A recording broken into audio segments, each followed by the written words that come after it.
Мына бизде көрүп атабыз, мындай өтө кайгылуу окуялар болгондо, буга чейинки төңкөрүштөрдө, Баткен окуяларында биздеги баягы каза болгон жарандарыбыздын ДНК-ларын апелляция этиш үчүн көптөгөн тоскоолдуктар болуп келгенин баарыбыз билебиз да.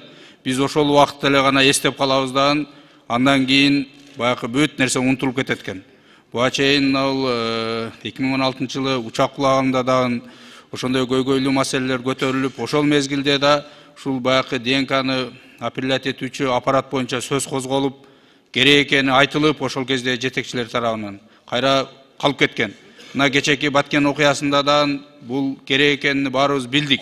Биздин бир жоокерибиздин өздүгү такталбастан көпкө чейин туруп калып, кандай гана сөздөр болбоду. Мына бүгүн дагы баягы чет өлкөдөн чыккан ДНК-нын жыйынтыгы менен ал жоокерибиздин туугандары макул болгондуктан кайра башка өлкөгө жөнөттүр. Аны апелляция этиш үчүн. Ошондуктан биз мына бүгүнкү күндө ошол аппарат керек экенини мына мезгил тастыктап отурат.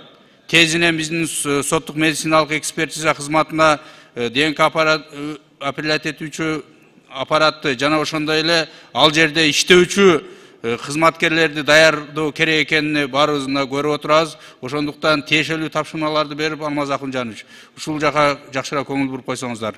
Рахмат.